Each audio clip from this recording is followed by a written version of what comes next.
خواتین و حضرات، ادب کی دنیا دو خانوں میں تقسیم ہے. ایک وہ جسے ہم کتابوں میں رسائل میں پڑھتے ہیں، اور ایک وہ دنیا جو مشاعرے کی دنیا کہی جاتی ہے. عباس تابش پاکستان سے یہاں تشریف لائے ہوئے ہیں. ہماری ان سے جان پہچان رسائل کے ذریعے ہوئی تھی، پھر ان کی کلیات کو ہم نے پڑھنا شروع کیا. اس کے بعد ایک دم سے ہمیں پتہ چلا کہ یہ مشاعرے میں بھی بہت مشہور ہے. حالانکہ مشاعرے کی دنیا اور ادب کی دنیا کو ایک طرح سے بہت الگ سمجھا جاتا ہے، لیکن عباس تابش صاحب جہاں بہت عمدہ شعر کہتے ہیں، گھر پہنچتا ہے کوئی اور ہمارے جیسا، ہم تیرے شہر سے جاتے ہوئے مر جاتے ہیں، اس طرح کے شعر کہنے والا شاعر مشاعرے میں بھی اتنا ہی مقبول ہے. تو ہم ان کی مقبولیت کی وجہ اور ادبی دنیا یا ادبی شاعری اور مشاعرے کی شاعری کے فرق کے حوالے سے کچھ جاننے کی کوشش کریں گے. عباس بھائی، آپ کا بہت بہت شکریہ ہے. جی بہت شکریہ جی. بہت ایک وہ دنیا ہے جو مشاعرے کی دنیا ہے، اور 8,000 10,000 کی بھیڑ ہے جہاں آپ شعر سناتے ہیں، اور پھر آپ کو جو آپ کے سامع ہیں، جو سامعین ہیں، ان کا بھی خیال رکھنا پڑتا ہے. ایک وہ دنیا ہے جو رسائل کی دنیا ہے، کتابوں کی دنیا ہے، جو بہت محدود ہے. جی. لیکن کہا یہ جاتا ہے کہ لٹریچر وہی زندہ رہتا ہے جو کتابوں میں یا رسائل میں محفوظ ہو جائے. تو وہ ایک سنجیدہ قاری، چاہے ان کی تعداد کم ہی کیوں نہ ہو، اس کی ایک اپنی اہمیت ہے. لیکن ساتھ ساتھ مشاعرے کی اہمیت سے بھی انکار نہیں کیا جا سکتا. آپ سے جب ہمارا رابطہ ہوا آپ کی شاعری سے، تو ہم نے آپ کو کتابوں میں پڑھنا شروع کیا. اس کے بعد جب یہ ادھر مشاعرے کی اور یوٹیوب کی دنیا آئی، تو بہت بعد میں ہمیں یہ پتہ چلا کہ آپ تو مشاعرے میں بھی بہت کامیاب شاعر ہیں. تو آپ یہ اس کو کس طرح مینٹین کر پائے، وہ دنیا جو ادب کی دنیا ہے، شاعری کی دنیا ہے، کتابوں کی دنیا ہے، اور وہ دنیا جو مشاعرے کی دنیا ہے. ظاہر ہے 10,000 کی بھیڑ میں سے میں یقین کے ساتھ یہ کہہ سکتا ہوں کہ 2 4 10 لوگ ایسے ہوتے ہیں جو آپ کا شعر لے کے گھر جاتے ہیں. باقی تو وہ کچھ وقت کے لیے سب چیزیں رہتی ہیں. بہت شکریہ آپ کا. یہ سوال ایسا ہے جو مجھ سے اکثر کیا جاتا ہے. مسئلہ یہ ہے کہ میں نے شاعری مشاعرے کے لیے نہیں کی. مجھے معلوم بھی نہیں تھا کہ میری شاعری جو ہے وہ مشاعرے میں بھی پسند کی جائے گی. ہاں البتہ شروع سے میرا یہ نظریہ رہا ہے کہ کچھ شاعر ایسے ہوتے ہیں جو خواص کو پسند ہوتے ہیں، کچھ ہوتے ہیں جو عوام کو پسند ہوتے ہیں. جو صرف خواص کے شاعر ہوتے ہیں ان کا حلقہ بہت محدود ہوتا ہے، جیسے کہ آپ نے خود فرمایا. اور عوام کے جو ہوتے ہیں ان کا حلقہ بہت وسیع ہوتا ہے. لیکن عوام کبھی کسی کے نہیں ہوئے. آج کسی کے ساتھ ہیں، کل کسی کے ساتھ ہیں، پرسوں کسی کے ساتھ ہیں. میر صاحب کا شعر میں نے پڑھا تھا کہ شعر میرے ہیں گو خواص پسند، پر مجھے گفتگو عوام سے ہے. شروع سے میرا یہ شعری نظریہ رہا ہے کہ شعر ایسا کہا جائے جو خواص کو بھی پسند ہو اور عوام کو بھی پسند ہو. اور وہ شاعری جو صرف خواص تک ہو، میں سمجھتا ہوں کہ اس کا کوئی خاص فائدہ عوام کو نہیں ہے. شاعری ایک ایسا میڈیم ہے جس سے عام لوگوں کی تربیت ہونی چاہیے. جب خاص شعراء اس چیز سے پیچھے ہٹ جاتے ہیں، وہ کہتے ہیں یار یہ مشاعرے کا انسٹیٹیوشن ٹھیک نہیں ہے، اس میں ذوق خراب ہوتا ہے، اس میں شاعری خراب ہوتی ہے. تو میں اس چیز کے حق میں نہیں ہوں. میں کہتا ہوں کہ جو خواص کے پسندیدہ شاعر ہیں انہیں مشاعرے میں آنا چاہیے، انہیں اپنا حلقہ بڑھانا چاہیے تاکہ شاعری کا جو مقصد ہے وہ پورا ہو. لیکن عباس بھائی، میں یہاں ایک عرض کرنا چاہوں گا، جیسے میر کا آپ نے شعر یہاں پہ پڑھا، شعر میرے ہیں جو خواص پسند پر مجھے گفتگو عوام سے ہے. تو یہاں میر صاحب ہو سکتا ہے یہ بھی کہنا چاہ رہے ہوں کہ میری شعر جو ہے وہ خاص لوگوں سے ہے، لیکن میرا پالا جو ہے وہ عام لوگوں سے پڑ گیا ہے. یہ ایک مفہوم اس کا نکل سکتا ہے. لیکن مشاعرے کی دنیا اس وقت جو دیکھیں، پاکستان کی صورتحال تو مجھے نہیں پتا، لیکن ہندوستان میں جس طرح کے مشاعرے ہو رہے ہیں، جس طرح ایک وہ پرفارمنگ آرٹ بن گیا ہے. آپ خود چونکہ ہندوستان میں تشریف لاتے ہیں، مشاعرے میں رہتے ہیں، تو مشاعرہ اب شاعری سے زیادہ ایک پرفارمنگ آرٹ بن گیا ہے. آپ جتنے زور سے چلائیں گے، ہاتھ ہلائیں گے، ایک خاص طبقے کے جذبات کو پیش کریں گے، وہ مشاعرہ کتنا ہٹ ہوگا، اس میں شاعری کتنی ہے یہ نہیں دکھایا جاتا. نہیں اس کہیں نہ میں کہیں مشاعرے کی وجہ سے شاعری کا نقصان ہوتا ہے یا نہیں؟ نہیں مشاعرے کی وجہ سے شاعری کا نقصان نہیں ہوتا. ایکچولی جو شاعر یہ کام کر رہے ہیں ان کی وجہ سے نقصان ہو رہا ہے. مشاعرہ تو ایک ایسا انسٹیٹیوشن ہے جس کے ذریعے کم از کم ہندوستان میں اردو زبان اگر ہے تو مشاعرے کا بہت رول ہے اس میں. اس سے آپ انکار نہیں کر سکتے. ادب کو نقصان ہوا، فائدہ ہوا، یہ الگ بحث ہے. لیکن مشاعرے میں کم از کم 10-15 ہزار لوگ جو ہیں وہ اردو کے نام پہ یا اردو کے کاروبار کے نام پہ اکٹھے ہوتے ہیں ضرور. ان کی بات جو ہے وہ کی جاتی ہے. اب معاملہ یہ ہے کہ یہاں شاعری کا تعلق ہوتا ہے ایموشنز سے.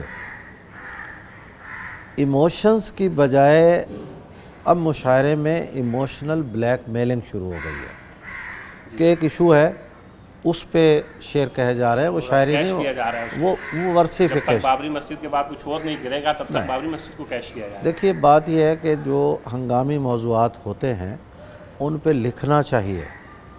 اب جیسے شاہ عالم ثانی کی آنکھیں نکالی گئیں تو میر صاحب نے شعر کہا، شہاں کے کوہلے جواہر تھی خاک پا جن کی، انہی کی آنکھ میں پھرتی سلائیاں دیکھی. اب یہ شعر ہنگامی طور پر ارتجالن لکھا گیا لیکن ادب کا حصہ بن گیا. معاملہ یہ ہے کہ میں یہ نہیں کہتا کہ بابری مسجد پہ نہ لکھا جائے، اردو کے مسائل ہیں اس پہ نہ لکھا جائے، لکھا جانا چاہیے، لیکن تخلیقی جو سطح ہے اس کو مینٹین کرنا چاہیے. ہمارے ہاں ایک لیڈر ہوئے ہیں ذوالفقار علی بھٹو. مجھے یاد ہے کہ میں 5ویں کلاس میں پڑھتا تھا. ایک جگہ وہ جلسہ کرنے آئے تو میں ایسے سننے کے لیے چلا گیا. تو عوام کہہ رہے ہیں کہ جناب آپ ہمارے لیڈر ہیں، آپ نیچے آئیں عوام میں. اور وہ کھڑے ہوئے اسٹیج پہ اوپر. انہوں نے کہا کہ میں آپ کو اوپر لانا چاہتا ہوں، آپ مجھے نیچے لے جانا چاہتے ہیں. اب معاملہ یہ ہے کہ اسٹیج پر جو کھڑا ہوا شخص ہے، جو شاعر ہے، اسے اپنا ایک معیار بنانا چاہیے اور عوام کو اپ لفٹ کرے. معاملہ تربیت ہو کہ اچھی شاعری تربیت ہو، لیکن وہ تربیت کا کام شاعر نہیں کر رہا. اور اس میں خصوصاً ہندوستان میں ہونے والے جو مشاعرے ہیں اس میں بہت نقصان پہنچایا جا رہا ہے. اکثر شاعر ہوتے ہیں شعر سنا رہے ہیں اور ان کے پڑھنے سے پتہ چل جاتا ہے ان کے اپنے شعر نہیں ہیں. شاعرات ہیں، آواز اچھی ہے، کہیں سے ترنم کا کاروبار، انہیں شعر لکھ کے دے دیے. کہ یہاں استاد بہت ہیں ہندوستان میں کہ وہ لکھ کے دیتے ہیں بھی آدھے پیسے تیرے ہوں گے آدھے میرے ہوں گے. تو میں سمجھتا ہوں یہ ڈس آنیسٹی ہے اور ماحول خراب ہے. لیکن اس ماحول سے میں پیچھے نہیں ہٹا کبھی بھی. الحمدللہ جہاں جاتا ہوں میں اور مجھے لوگ محبت بھی دیتے ہیں اور میری شاعری ایسا نہیں ہے کہ 10-5 لوگ لے کے جاتے ہیں شعر، اور جانے چاہیے. بالکل جانے چاہیے. ہاں بالکل جانے چاہیے. لیکن باس بھائی آپ جیسے فرما رہے ہیں ایسا ہی ہونا چاہیے، لیکن مسئلہ یہاں پہ یہ ہو گیا ہے کہ عوام کی تربیت تو خیر کیا ہوگی. جو ہمارے شعراء حضرات ہیں، جیسے آپ نے فرمایا بھی کہ ہمیں تو یہی سمجھ میں نہیں آتا کہ وہ پڑھ کیا رہے ہیں، کیوں پڑھ رہے ہیں، کس کے لیے پڑھ رہے ہیں. یہ شاعری تو سرے سے ہوتی ہی نہیں ہے، شاعری کا تو کوئی تعلق نہیں ہوتا اس سے. تو ایسا لگتا ہے ہمیں جیسے عباس تابش جیسا شخص اگر مشاعرے میں کھڑا ہے تو میرے جیسے ادنا قاری کو یہ لگتا ہے سر کہ کہیں عباس تابش بھی کہیں ضائع نہ ہو جائے. یہ ایک خوف دل میں رہتا ہے کہ آپ اس دنیا کو بدلنا چاہتے ہیں اور ایک سچے تخلیق کار کو اس کو بدلنا چاہیے. ہم بھی یہی چاہتے ہیں کہ مشاعرے کی صورتحال بدلے، لیکن وہ دنیا اتنی خراب ہو گئی ہے. ہندوستان کے تعلق سے میں بات کروں گا، اس کے باہر کی دنیا کا مجھے علم نہیں ہے. مشاعرے کی دنیا ہندوستان میں اتنی خراب ہو گئی ہے کہ اگر عباس تابش کو ہم وہاں پہ دیکھتے ہیں تو ہمیں ڈر لگتا ہے کہ کہیں ایسا نہ ہو کہ عباس تابش بھی ضائع ہو جائیں. نہیں، یہ خیر آپ کے ڈر سے زیادہ آپ کی محبت اس میں ہے. ایسا نہیں ہے، کیونکہ میں نے کبھی مشاعرے کے لیے لکھا نہیں ہے اور نہ میں لکھتا ہوں نہ لکھنا چاہتا ہوں. مجھے پتہ ہے کہ کیا موضوعات ہیں، ان پہ لکھ کے میں زیادہ کاروبار کر سکتا ہوں، لیکن میں ایسا کبھی نہیں کیا. میں ہمیشہ اپنے لیے لکھتا ہوں. یہ الگ بات ہے کہ اس میں سے کچھ چیزیں ایسی ہوتی ہیں جو مشاعرے میں بھی پسند کی جاتی ہیں. ادروائز میری ساری شاعری جو ہے وہ مشاعرے کی شاعری نہیں ہے. بالکل نہیں. جی ہاں. تو میں اپنے لیے لکھتا ہوں. ایسا تو نہیں وہ جو آپ کا شعر ہے کہ گھیر کے لایا گیا ہمیں، تو ادھر سے ادھر کی نہیں دنیا میں نہیں آپ نہیں کو وہ گھیر کے تو لایا گیا نہیں ہے. نہیں یہ عشق کی دنیا نہیں ہے، مشاعرہ عشق کی دنیا نہیں ہے. یہ تو اب عشق میں جی لگنے لگا ہے کچھ کچھ، اس طرف پہلے پہل گھیر کے لایا گیا ہمیں. وہ عشق کی بات ہے، وہ مشاعرے کی بات نہیں ہے. نہیں نہیں ایسی کوئی بات نہیں ہے. یہ تو مشاعرے کے تعلق سے بہت ساری باتیں ہوئی. آپ کا اکثر ہندوستان آنا رہتا ہے، تو یہ بہت اچھا ہے کہ ہمارے یہاں کے آرٹسٹ آپ کے یہاں جاتے ہیں، آپ لوگ یہاں تشریف لاتے ہیں. یہ جو تلخیاں ہیں، یہ زہر جو ہے ہمارے ماحول میں، ہمیں لگتا ہے کہ پولیٹیشین تو اپنا کام کر چکے، وہ 47 میں بھی انہوں نے کیا، 47 کے بعد بھی کر رہے ہیں، تو کچھ ہوا نہیں. لیکن اگر آرٹسٹ کو، ہندوستان پاکستان کے آرٹسٹوں کو آپس میں ملنے دیا جائے، وہ آتے جاتے رہیں، لوگوں سے ملتے رہیں، مشاعرے کے ذریعے، غزل کے ذریعے، قوالی کے ذریعے، فلم کے ذریعے، یہ جتنے بھی میڈیم ہیں فائن آرٹ کے، ان کے ذریعے، مصوری کے ذریعے، تو کچھ تعلقات ہم لوگوں کے اور سرکاری سطح پہ بھی کچھ بہتر ہو سکتے ہیں. آپ کو ایسا لگتا ہے؟ بالکل ہو سکتا ہے. میں نے تو یہ یہاں بہت سے انٹرویوز میں بھی یہ بات کی ہے کہ یہ کام سیاستدانوں کے بس کا نہیں ہے. یہ کام جو ہے صرف فنون لطیفہ سے تعلق رکھنے والے لوگ جو ہیں وہ کر سکتے ہیں. دیکھیے بسم اللہ خان کی شہنائی جو ہے وہ سرحد کی پابند نہیں ہے، مہدی حسن کی آواز سرحد کی پابند نہیں ہے. وہ ایک مشترکہ ایک ورثہ ہیں جو بڑے لوگ ہیں. بڑے لوگوں کو واقعی آنے جانے کی اجازت ہونی چاہیے، اور وہاں کی شاعری یہاں آئے، یہاں کی شاعری وہاں جائے. لیکن اب میں آپ کو یہ بتاؤں کہ اس چیز کو آپ کے ریختہ نے بہت حل کیا ہے مسئلے کو. کوشش کی ہے. فیس بک سے یہ مسئلہ بہت حل ہوا ہے کہ اب ایک نوجوان جو ہے وہ یہاں غزل کہتا ہے تو پوری دنیا کے لوگ اسے پڑھتے ہیں. ظفر اقبال کا کالم لاہور میں چھپتا ہے تو پورا ہندوستان جو ہے اسے فیس بک پہ پڑھتا ہے کہ آج ظفر صاحب نے کس کے بارے میں کیا کہا ہے. ٹھیک ہے نا؟ تو یہ چیزیں جو ہیں یہ آٹومیٹیکلی ہو رہی ہیں. اس میں حکومت جو ہے وہ کیا کرے گی؟ حکومت کا کام جو ہوتا ہے یہی ہوتا ہے ویزا دے دیں یا نہ دیں ویزا. تو یہ چیزیں تو زیادہ بہتر ہے. میں کہتا ہوں ہونا چاہیے. آرٹسٹ جو ہیں ان کے لیے تو یہ ہونا چاہیے کہ انہیں ایٹ ارائیول ویزا ملنا چاہیے. یہاں کا شاعر جائے، ادیب جائے، اس کا جی چاہتا ہے کہ آج میں لاہور جاؤں، وہاں آج ہلکا ارباب ذوق کا اجلاس ہو رہا ہے، تو وہ فیس بک پہ دیکھے کہ آج کس کی انتظار حسین کی یاد میں ہو رہا ہے، فلاں کی ظفر اقبال کے ساتھ شام ہو رہی ہے، کسی اور شاعر کی شام ہو رہی ہے. تو اس کا جی چاہے تو وہ واگھا پار کر کے اجلاس اٹینڈ کرے اور شام کو واپس آ جائے. یہ اچھی بات ہے، آئیڈیل چیز ہے، اور کسی نہ کسی دن تو ہونی ہے یہ چیز. تو ابھی ہو جائے تو اچھی بات ہے. بہت اچھا ہے. عباس طابق صاحب ایک آخری سوال آپ سے. جی. آپ کی کلیات جو ہے، کلیات کا مطلب کل ایک طرح سے، ظفر صاحب نے جو ہے وہ کلیات کو نام دیا، اب تک اس کے 4 والیوم آ چکے ہیں. جی. آپ کی کلیات بھی کئی بار چھپ چکی ہے. تو اتنی کم عمری میں آپ کو کیسے خیال آیا؟ آپ شعری مجموعہ نکالتے ہیں کہ آپ کی کلیات جو چھپ کے آ گئی، اس کے بعد آپ مزید کہہ رہے ہیں؟ نہیں، اصل میں معاملہ اس کا اس طرح ہے، یہ بدعت ہے، اور یہ بدعت ڈالنے والے تھے منیر نیازی. انہوں نے ہی کلیات کا ایک تصور دیا تھا. اچھا، اس کا فائدہ کیا ہوتا ہے کہ ایک ہی والیوم میں سارے مجموعے جو ہیں وہ پڑھنے والے کو مل جاتے ہیں. تو اس نظریے کے تحت میں نے یہ کام کیا. ایسا نہیں ہے کہ میرے الگ الگ مجموعے نہیں چھپتے. میرا نیا مجموعہ جب بھی آتا ہے وہ الگ سے آتا ہے. اس کے بعد جب کلیات کا نیا ایڈیشن آتا ہے تو اس میں اسے ایڈ کر دیتا ہوں. تو اس طرح ہے. باقی یہ کلیات کا وہ تصور نہیں ہے جو ہمارے ہاں رائج ہے، ایسا نہیں ہے. جی. عباس طابق صاحب،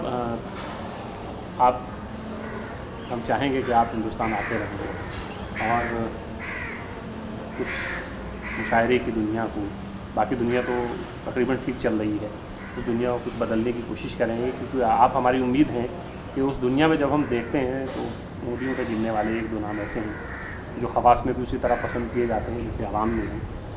تو وہ دنیا کچھ بدلے گی، اور دھیرے دھیرے وہ اچھے لوگ، آپ جیسے اچھا لکھنے والے لوگ بھی اس محفل کو پسند کرنے لگیں گے، اور وہ پھر اسٹیج پہ بھی آئیں گے، لوگوں کو اپنی شاعری سنائیں گے، اور ایک طرح سے ان کی تربیت، دیکھیے تربیت آپ کو کرنی ہے۔ میں مثال دیتا ہوں، یہ تربیت مجھ سے زیادہ فرحت احساس کر سکتے ہیں یہاں، میں یہاں ہوتا تو میں ضرور کرتا، اور فرحت احساس ظاہر ہے کہ یہاں بہت بڑے شاعر ہیں، وہ ماشاءاللہ مشاعرے میں بھی اتنے ہی مقبول ہیں جتنے کتاب میں مقبول ہیں، تو انہیں آگے بڑھ کے آنا چاہیے، انہیں یہ کام کرنا چاہیے۔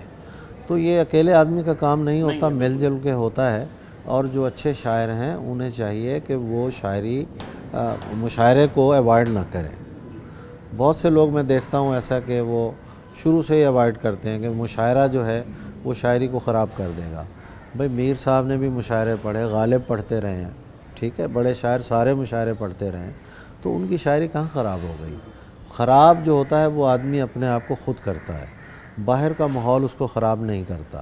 جب تک کوئی خراب نہیں ہونا چاہے گا، مشاعرہ کیا کر لے گا بھائی؟ ہاں ظاہر ہے کہ جب تک آپ اس دنیا میں آئیں گے نہیں، باہر سے دیکھ کے آپ کہیں گے کہ خراب، اگر خراب ہے بھی اور یہ مانتے بھی ہیں کہ خراب ہو گیا ہے، لیکن آپ اس دنیا میں آئیے، اس کو بدلیے، اس کو اچھا کریے۔ بالکل ٹھیک ہے، میں یہی کہتا ہوں۔